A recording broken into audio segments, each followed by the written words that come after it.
Olá, você, estamos chegando!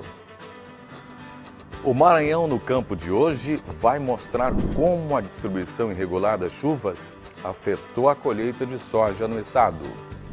No quadro de entrevistas, a gente vai conversar com Margarida Prazeres, fiscal estadual agropecuário da GED. Ela vai falar sobre a vacinação da febre aftosa.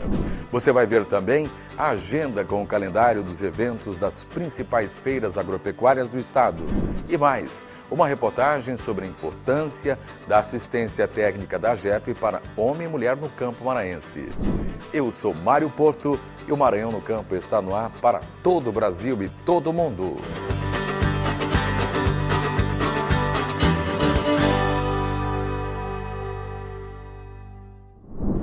A falta de chuvas prejudicou bastante a produção de soja no estado. Os impactos provocados pela estiagem atingiram não só a soja, como também o plantio do milho. Acompanhe.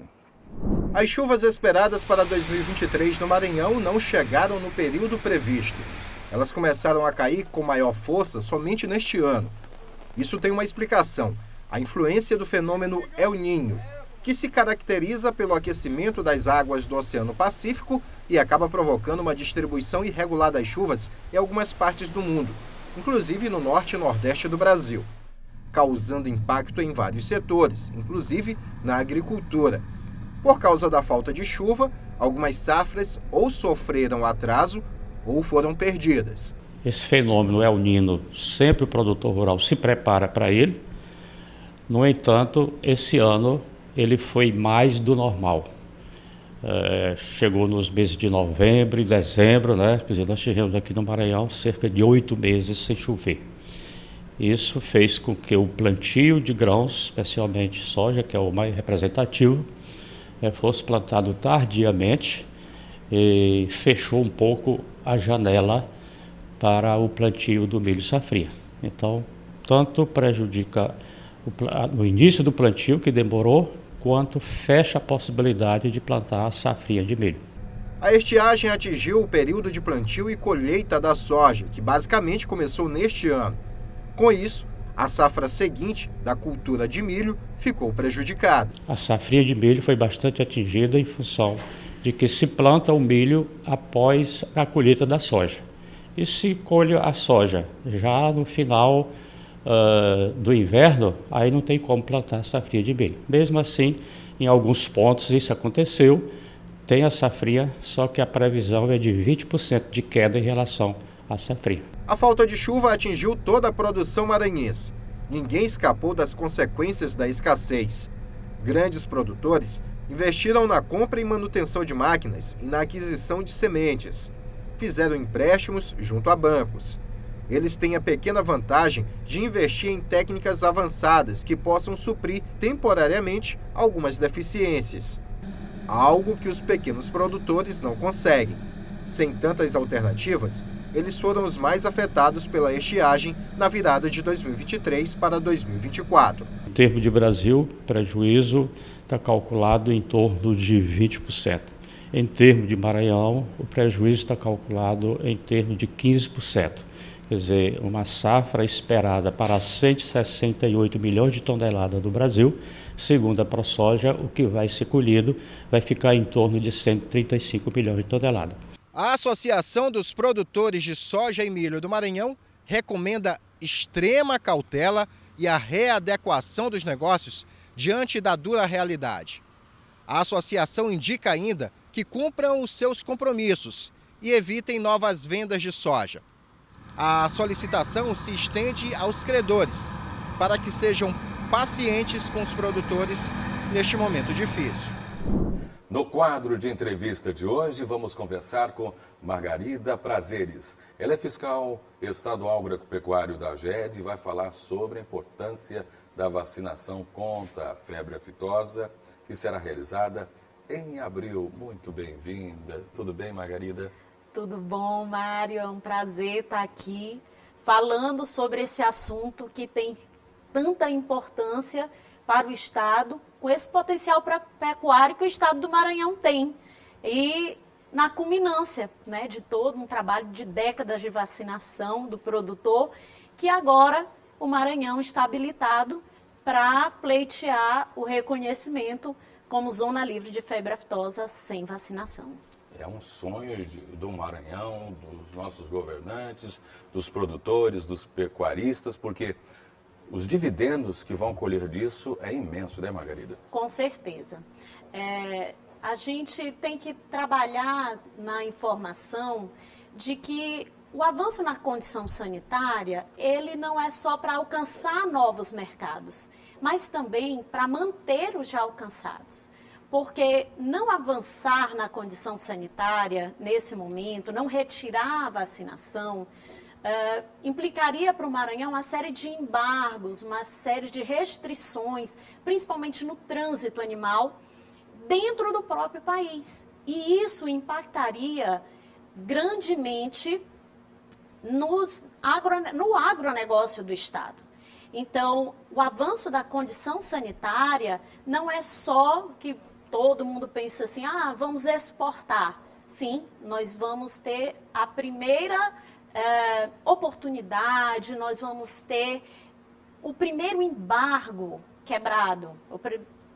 Na verdade, vou falar aqui, a primeira restrição para a exportação vai ser quebrada, que é o reconhecimento como zona livre, né, de não mais vacinar. Entretanto, outras condições vão ser colocadas de acordo com cada mercado externo que vai se fazer o comércio.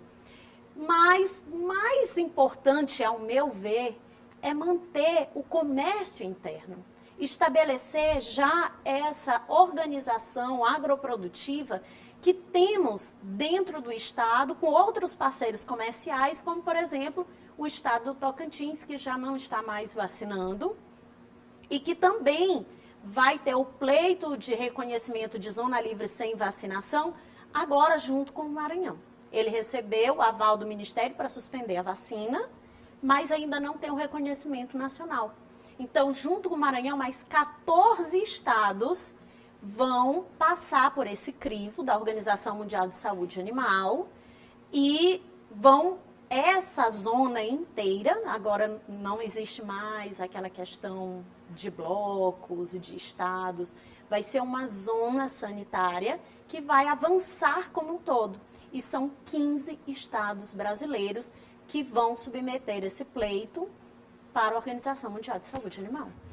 Por isso, 2024 é um ano emblemático para a agropecuária do Maranhão e do Brasil. E o Maranhão hoje, no Nordeste, está configurando, em termos de rebanho, qual é a colocação? É o segundo do Nordeste. É o segundo do Nordeste? Você vê quanto nosso rebanho é grande, né? Isso, nós estamos hoje com 10 milhões e 700 mil cabeças de gado. Uau! E aí o mérito também dos fiscais agropecuários da AGET, né, que trabalharam muito esses últimos anos, né? E a consciência também do produtor em vacinar. Isso, essa tua colocação é perfeita. Porque o programa de febre aftosa, ele tem uma característica de responsabilidade compartilhada. Ou seja, o programa avança quando o setor privado e setor público andam de forma conjunta. No programa de febre aftosa, cabe ao produtor, até agora, em que somos zona livre de febre aftosa com vacinação, vacinar o rebanho, comprar vacina, vacinar e depois comprovar essa vacinação. Ao órgão estadual, cabe fazer a vigilância e também fiscalizar o comércio dessa vacina, garantindo que o produtor aplique um produto de qualidade e que realmente imunize o rebanho. No passo a seguir, que é quando retirarmos a vacinação, essa relação tem que ser mais estreita ainda. Porque ao retirar a vacina, nós vamos ter que substituir o mecanismo de prevenção. E o mecanismo de prevenção vai ser a vigilância. E o programa ele vai ganhar uma conotação em que as principais diretrizes serão a detecção precoce e a reação imediata. A detecção precoce é feita pelo produtor, tá? Aquela máxima, o que engorda o gado É o olho, é o olho do dono. Não tem o olho mais próximo do rebanho é do próprio produtor. Então, o produtor, ele deve sempre chamar a GED para que nós estejamos, nesse momento, preparados para fazer a reação imediata. Mancou, babou, a gente brinca muito na GED assim. Mancou, babou, tem que chamar a GED. Tem alguma lesão na boca? Chama a GED. Alguma lesão de pata? Chama a GED. Porque nós somos zona livre de febre aftosa. O Brasil inteiro é uma zona livre de febre aftosa. Com vacinação. Em alguns estados, já livre sem vacinação, outros ainda praticando a vacinação. Mas nós precisamos comprovar a ausência da doença. Quando a gente recebe o certificado de zona livre, é porque já foi diagnosticado que não tem mais circulação do vírus naquela região. Entretanto, nós precisamos comprovar a ausência. E o que é comprovar essa ausência, Mário? É justamente dizer, nós temos animais com lesões de pata, nós temos animais com lesão de boca, mas são N doenças, menos febre aftosa. Estamos diagnosticando pododermatite, estamos diagnosticando estomatite vesicular, que é uma doença que clinicamente ela é, assim, os sintomas da estomatite vesicular são indistinguíveis do sintoma de febre aftosa. Entretanto, ela acomete também os cavalos, coisa que a febre aftosa não acomete. E ter esses diagnósticos mostra a transparência do serviço e nos capacita cada vez mais a termos esse reconhecimento e um respaldo junto aos tantos organismos certificadores, né, dessa condição sanitária, quanto mercados externos potenciais parceiros comerciais nossos. Isso é fantástico. Então, olha, geralmente, nos anos anteriores, a campanha de vacinação começava em outubro, novembro, né? E esse ano foi antecipada excepcionalmente por causa desse marco que nós estamos próximos de alcançar. Isso. As campanhas de febre aftosa, elas ocorriam maio, primeira etapa, com todo o rebanho sendo vacinado, e em novembro, na segunda etapa. A segunda etapa, Perfeito. Somente animais jovens até 24 meses. Como nós temos que obedecer um calendário de submissão desse pleito para a Organização Mundial de Saúde Animal e pelo Código Terrestre dos Animais da Organização Mundial de Saúde Animal, lá disciplina que para que um estado ou uma zona ou um país tenha o reconhecimento de zona livre sem vacinação, ele tem que estar pelo menos há 12 meses sem praticar a vacinação. Por isso que foi necessário que a primeira etapa do ano de 2024, fosse antecipada para abril. Então, essa será a nossa última etapa de vacinação de febre aftosa. E o produtor vem lutando há décadas por esse sonho, por essa vontade, né, de não mais praticar essa vacinação, não porque ela seja um peso, mas porque ela cumpriu o seu papel. Se já não temos vírus circulante, por que manter uma vacinação? Por que manter um animal sendo ali estimulado, a sua proteção para algo que não existe mais? A vacina de febre aftosa é a mais cara do mercado, é a dose mais cara. Enquanto a vacina de raiva custa centavos, a vacina de febre aftosa, em média aqui no estado do Maranhão, é vendida a R$ 1,50 até R$ 2,00, dependendo da localidade.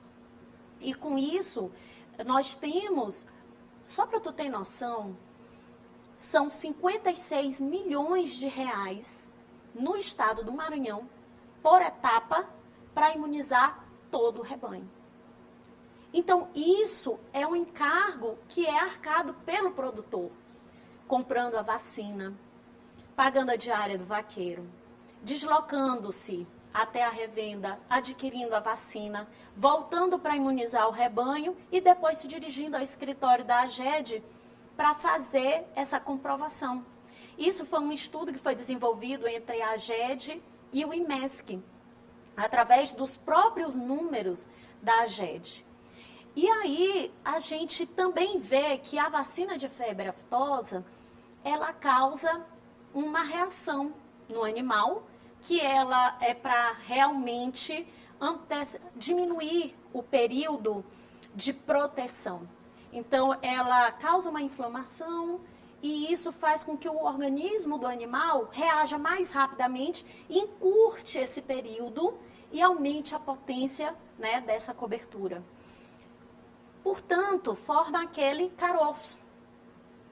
Eu acho que todo mundo que trabalha na agropecuária já viu um animal com aquele calombo, né, como o pessoal diz, com um abscesso no pescoço e às vezes com a prática da vacinação, nem todo mundo tem o mesmo cuidado e não é só cuidado, é uma lida muito rápida, às vezes as pessoas acabam vacinando o animal em várias partes do corpo. Você encontra não só esse nódulo no pescoço, mas também até na parte nobre da carne, que é o quarto traseiro. E com isso, quando o animal vai para o frigorífico e ali é feita a toalete da carcaça, sabe quanto que se perde? Em média, 500 gramas de carne. Já pensou? Então, quer dizer, tem um local certo para vacinar, né? Tem. Assim como no ser humano também. Isso. Então, é muito importante os produtores, quem vai aplicar a vacina, Isso. né? Prestar atenção nisso para não perder a Para carne não nobre. perder a carne nobre. Então, o ideal é aplicar na tábua do pescoço. Por quê? Porque se for para perder, vamos perder uma carne mais barata. Sim.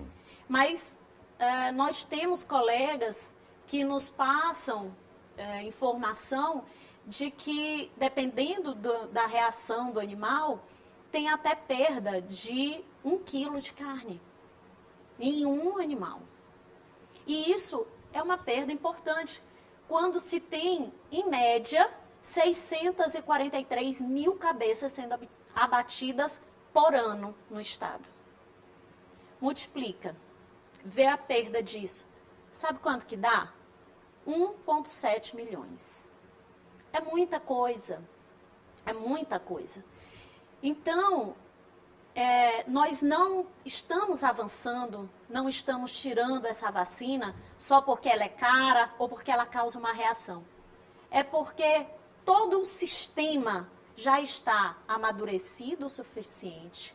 O produtor cumpriu o seu papel, o produtor vacinou, o produtor, com isso, diminuiu a circulação viral, foi diminuindo até que o vírus não pôde se sustentar mais no ambiente e por isso a doença foi erradicada, a doença acabou, não temos vírus circulante e, portanto, já temos um sistema de defesa robusto, uma AGED estruturada, com pessoas, com escritórios, com equipamentos, com pessoal capacitado e que nós vamos ter condição de promover a interação com as partes interessadas, promover a vigilância passiva, que é o produtor quem faz, colocar o produtor aí no protagonismo dessa nova fase, entendendo todo esse processo, aliado, de outro lado, a capacidade do serviço, a estruturação da agência, que juntos fazem uma vigilância forte e aí nós temos nessa matemática, juntando setor público, setor privado, a culminância da vigilância e as condições ideais para se fazer o avanço sanitário. Então, não foi algo que se deu ao acaso. Foi um trabalho de base, um trabalho construído, um trabalho forte de interação entre essas duas partes que culminaram nesse avanço que é tão esperado por todos nós. Um trabalho sistêmico, organizado e, mais do que ninguém, né, nós temos hoje o privilégio de ter um governador veterinário, né, o seu colega, e um governador entusiasta dessa campanha, investiu muito na GED, reestruturou os escritórios por todo o Maranhão, né, fortalecendo também o mérito do nosso governador. E eu creio que realmente nós vamos celebrar, né, se Deus quiser, essa possibilidade, esse avanço e a sanidade integral do nosso rebanho. Com certeza, com certeza. O governador Carlos Brandão, ele tem dado um apoio ímpar à GED. Nós tivemos um incremento na nossa estrutura e a gente sente o empenho e ele mesmo, de própria voz, né, diz que é um compromisso dele, enquanto médico veterinário, apoiar para que esse avanço ocorra. Então, nós temos, eu acho que mais privilégio do que todos os estados. Também acho. Sem falsa modéstia. Sem dúvida alguma, com certeza. Olha, eu tive a honra de conversar com a Margarida Prazeres, fiscal agropecuário da GED. Margarida, muito obrigado por aceitar o nosso convite e trazer essas boas notícias. E atenção, produtor, é em abril, viu? Mês de abril todo de vacinação. Vacine o seu rebanho. E após o intervalo, você vai ver a agenda de eventos agropecuários do estado e ainda uma reportagem sobre a importância da assistência técnica da AGERP ao homem e à mulher no campo. A gente volta já, não sai daí.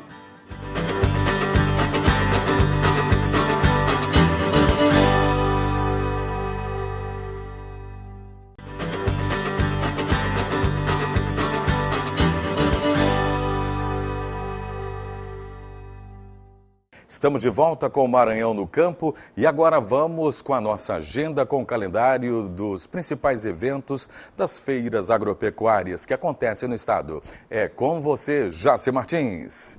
Alô, minha vaqueirama! O carnaval já passou e nós já estamos aqui começando mais uma edição da nossa Agenda Rural. Prepara a bota e o chapéu, que para você que é um grande apaixonado por cavalos e não perde uma vaquejada assim como eu, vem muito evento bom por aí, viu? Em Bacabal acontece a segunda etapa do circuito de inverno de vaquejada nos dias 1º e 2 de março no Parque Aras Campo Alegre. No dia 9 de março começa a primeira etapa do circuito G30 Amigos da Vaquejada no Parque J. Lucena, em São José de Ribamar. Em Santo Inês, de 8 a 12 de maio acontece a 5ª grande vaquejada da Arena JS Rocha. Já em Graça Aranha, de 17 a 19 de maio, acontece a vaquejada do Parque J. Silvestre. E lá na região Tocantina, de 11 a 16 de junho, acontece a grande vaquejada da Arena São Pedro, em Governador Edson Lobão, a única do Circuito Nacional de Vaquejada. E lá também vai acontecer o segundo leilão do Aras São Pedro, no dia 13 de junho. Em Tuntum, a grande vaquejada do Parque Arthur Gonzaga acontece de 19 a 23 de junho. E já em Paulo Ramos, a Boa da Região acontece de 26 a 30 de junho, sendo a terceira grande vaquejada do Rancho do Vale. Em Matões, de 7 a 11 de agosto, vai acontecer a vaquejada do Parque Dr. Mário Carvalho. Então, sela teu cavalo, prepara tua bota e se programa para não perder essas grandes vaquejadas que estão vindo aí, viu? Eu te espero. Valeu demais, Jaci Martins. A AGERP ampliou a assistência para agricultores familiares no estado. Só em 2023 foram mais de 30 mil atendimentos, assinaturas de acordos de cooperação técnica voltados para o fortalecimento da assistência técnica na agricultura familiar. Foram alguns dos destaques da Agência Estadual da Pesquisa Agropecuária e Extensão Rural do Maranhão. Os números foram positivos para o homem e a mulher do campo. Em 2023, agricultores familiares apoiados pela assistência técnica da Agência Estadual de Pesquisa Agropecuária e Extensão Rural alcançaram vendas superiores a R$ 500 mil ao comercializarem seus produtos junto às secretarias e órgãos do Maranhão. O presidente da AGERP falou sobre a importância da agência para a economia rural. A AGERP é uma instituição de pesquisa e extensão rural. Nós trabalhamos com assistência técnica e com pesquisa. E dentro desse esporte nós procuramos levar aos nossos produtores, aos agricultores familiares assistidos por nós, e muitas das vezes são agricultores familiares habituais, são quilombolas, são indígenas, são comunidades afins, e nos procuram e a partir dessa procura a gente começa a direcionar os técnicos que nós temos distribuídos em todo o estado, dentro das 19 regionais. Em 2023, a AGERP realizou 31.647 atendimentos, sendo 26.224 agricultores familiares, 1.764 quilombolas, 1.369 extrativistas, 876 pescadores artesanais, 784 indígenas, 576 assentados da reforma agrária e 54 aquicultores. O presidente destacou ainda que a AGERP realiza o acompanhamento técnico aos agricultores familiares do estado em diferentes tipos de ações. Estivemos presentes em mais de 1.700 áreas de comunidade, assim como também participamos de mais de 1.000 reuniões coletivas. Essas reuniões tratamos, além de assuntos como o CAF, a retirada de CAF, o cadastramento de CAF, atendemos também as demandas ligadas aos mercados institucionais, que é o PAA, o PENAI e o PROCAF do governo do estado. Agricultores familiares, associações e cooperativas de agricultores familiares podem solicitar acompanhamento técnico presencialmente. Basta se dirigir ao escritório regional da AGERP mais perto da sua localidade. Mais informações pelo site agerp.ma.gov.br. O Maranhão no Campo está chegando ao final, lembrando que todo sábado, às 8 horas da manhã, nós temos um encontro marcado aqui pela TV Assembleia, canal 9.2. Também pelas nossas redes sociais, especialmente pelo nosso canal no YouTube. A reprise vai ao ar aos domingos, às 8 horas da manhã. Muitíssimo obrigado pela audiência fiel e multiplicadora. Que Deus abençoe você e toda a sua família. Um forte abraço, força sempre e nunca se esqueça que o impossível é quase sempre o que não se tentou. Até mais.